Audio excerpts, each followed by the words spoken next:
just getting ready to put the rib joint in the oven. Now, as the trivet, we're going to use a little bit of garlic, some onion, parsnip, and carrots. Now, up to you what you use, what you put. These are the flavors that I chose. I've rubbed some garlic also all over it with a bit of butter.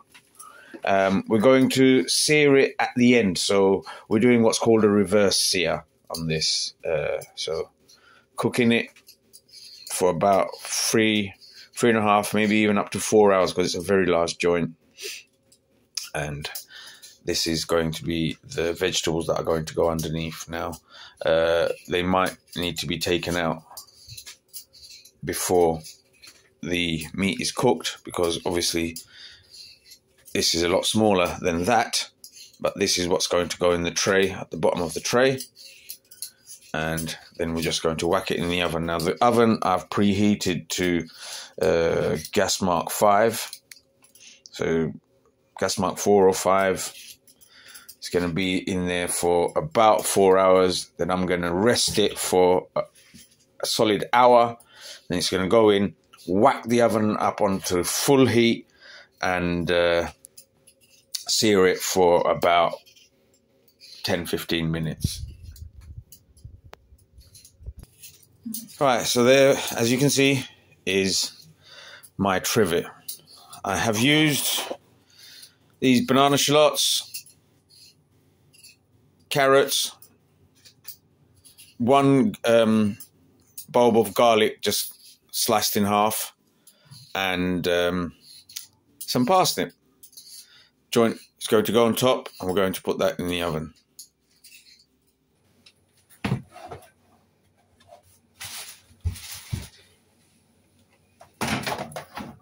And we have a problem. It doesn't fit. Okay.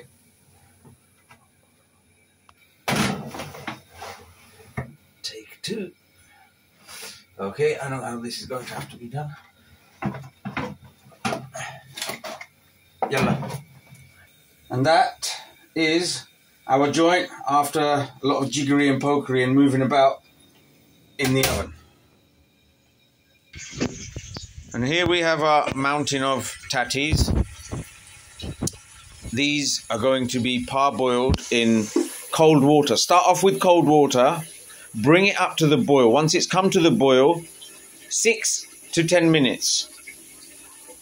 Okay, depending on how much you want to fluff them up and how fluffy you want them inside, or how much you want to soften up the potatoes. I've found the more soft you make the potatoes, the more you can rough up the potatoes, or the easier it is to rough up the outer edges. This creates more surface area, the troughs and ridges, or troughs and peaks.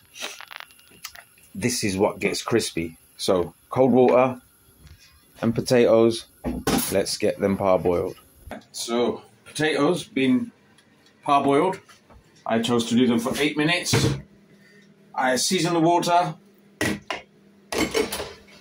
I like them with a mild hint of curry flavour. So I put 1/4 teaspoon of turmeric, 1 dessert spoon of chili, 2 dessert spoons of cumin, and 3 dessert spoons of coriander powder. So drain off the water. Easy way to do that.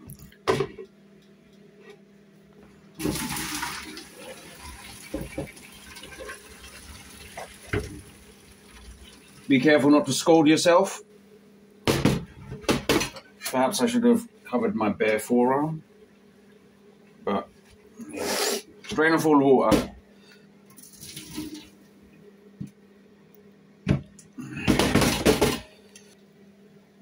Right, so once you've drained off all the liquid, just give them up to the air for a little bit so the steam can escape, because we don't want them to be waterlogged or to be soggy by any stretch. Put the lid back on. Now I find it's easier with a dishcloth. Just fold grab like this, and then do the shaky, shaky, shimmy, shimmy.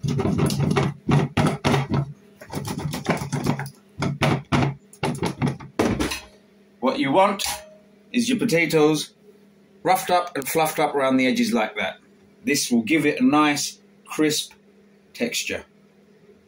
This is an important step before you put it in to a roasting pan and begin roasting. Next step, let's get it roasting. For our veggie sides, we've also got the usual suspects: green beans, carrot, parsnip, some peas, sweet corn.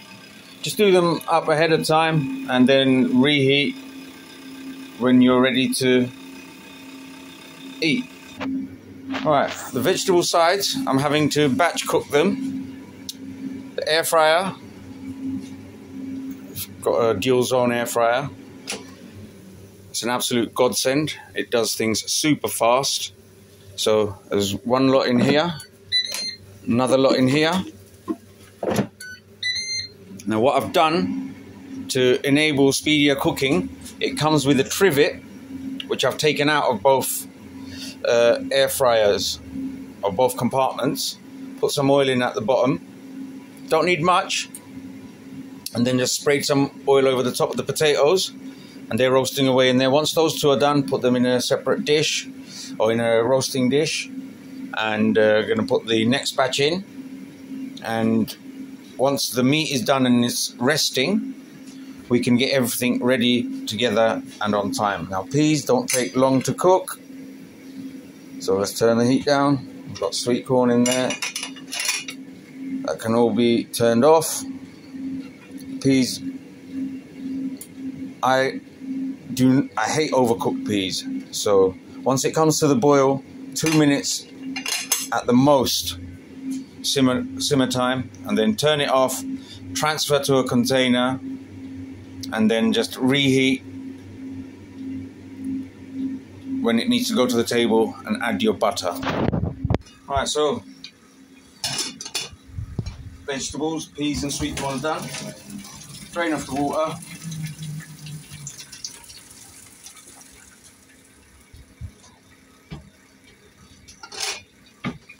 Transfer to your dish. It can be reheated in this very same dish when it's ready to go to the table.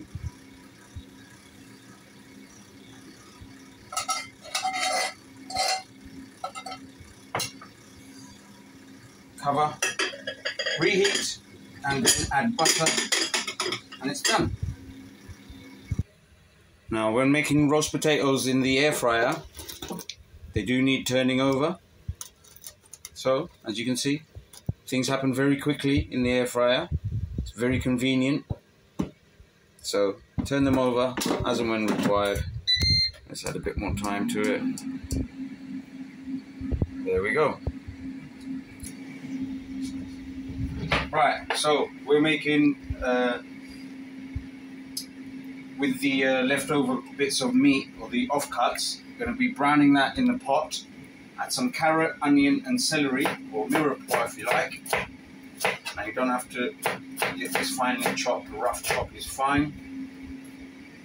So we'll brown that off in the pan and make our own base for the stock, and this will turn into our gravy. Not what the Americans call the au jus or au jus. It's going to be a meat juices gravy. Start off with a large knob of butter. Not a large knob, a small knob of butter, sorry. Now, I don't want it to burn, so I'm going to be adding some oil to it as well. I did have olive oil somewhere.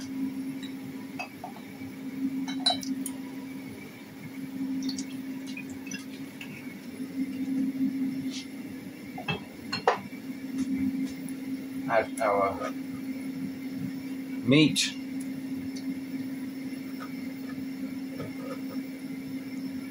Brown that off a bit. Now really and truly what I should have done is stuck this on as soon as I put the joint in the oven. So this will keep cooking down, developing flavor for the duration of the cooking time of the joint. So brown the meat, you'll get burn bits stuck at the bottom. What you can do is, what you will do is deglaze those brown bits. But those brown bits, or those bits that get caught on the bottom of the pan, equal flavor.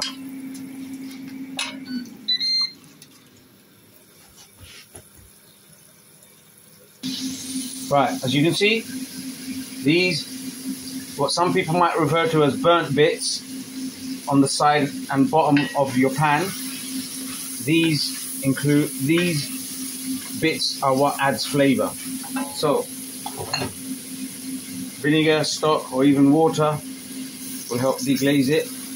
I'm just adding a sploosh of balsamic. This will help to deglaze the pan. As you can see, it comes straight off.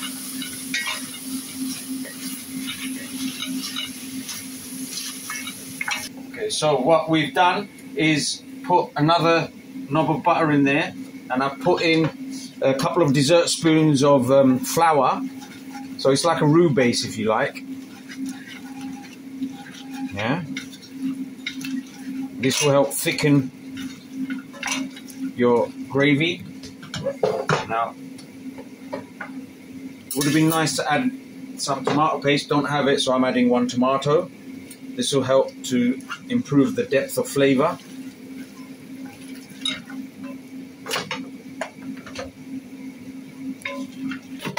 Right, so what Aaron's mum's doing is she seasoned them with salt, fresh cracked pepper, and some garlic cloves which have been smooshed up and just put in there with it. And we are going to cook these at the max crisp, or 240 degrees centigrade, because we want to cook them hard and fast on a high heat so they char around the edges and yet still have the crunch in the middle. Now, our cooking methods and temperatures are to be used as a guide only. There's no such thing as a right or wrong way in cooking. It's what you like, how you like it. So you do you and I'll do me, but, you know, use what we've done as a guide. Now, as we all know, carrot loves coriander. So I'm using coriander powder, not fresh coriander, which is totally different. Now, you can garnish with some fresh coriander if you like afterwards, or as you guys in the States call it, cilantro. Cilantro. So the coriander powder is basically the toasted seeds which have been ground down and, well, toasted and then ground down into a powder, and that's your coriander. So let's put this on max crisp. That's not enough. I'll put it on for another 10 minutes, checking on it every couple of minutes. One of the best ingredients you can add to your gravy is your sprout water or cabbage water. That'll do. So these have been parboiled. They're still, as you can see, have retained their colour.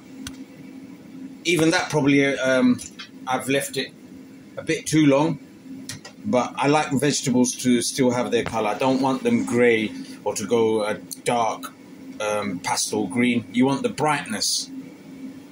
So drain all the water, put some butter on them. So we're just going to drain the water, put them in a dish, and then we're going to reheat it again once it goes to the table, and we'll add butter to it then. Right, these have been seasoned with salt, cumin, coriander powder,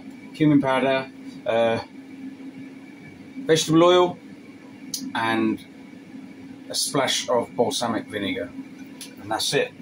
Now, the reason why I've done it this way is because then it's all coated all around with the oil, and it's easy to char them and roast them in the oven.